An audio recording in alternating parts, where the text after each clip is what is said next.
तर बघा आमच्या इकडं ना शाबूचे पापड घालायला चालू होते, पण शेतामध्ये आपण घालत होतो ना त्याच्यामुळे ना व्यवस्थित जरा आकार त्यांचा गोल येत नव्हता, कारण त्यांच्यासाठी असं सपई रान लागते, म्हणजे स्लॅबवर घातल्यावर व्यवस्थित येतात.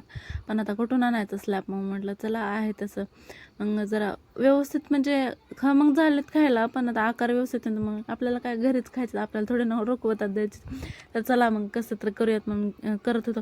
मॅडम इकडं बसल्या होत्या, त्यांचं निरीक्षण चालू होतं की आई कसं करते मम्मा कसं करते त्याचं बघण्यासाठी.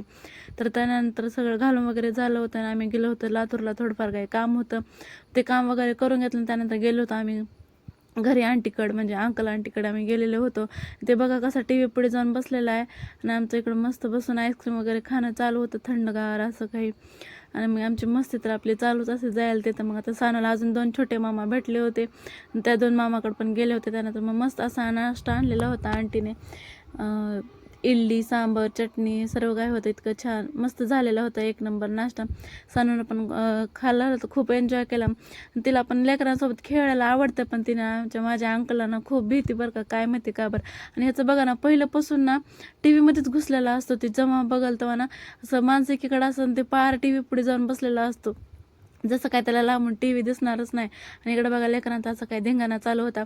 अंकल जाऊन झोपलेले होते रूममध्ये, त्याच्यामुळे मॅडमचा असा धिंगाणा चालू होता, कारण ते अंकल असले ना ते बाहेर बसतच नाही. तिने का बरं त्यांना भीती, काय माहिती कशाची भीती बसलेली आहे तिला. आणि लेकरांचा तर कंटिन्यू असा धिंगाणा असतो, रे बाप रे बाप. आणि इकडे या दोघांना भावाचं चालू आहे चेस खेळणं.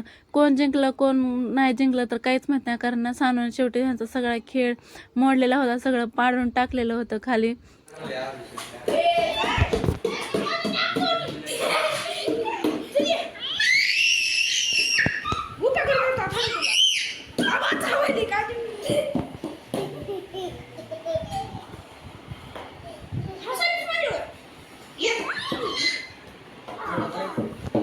जाऊ का.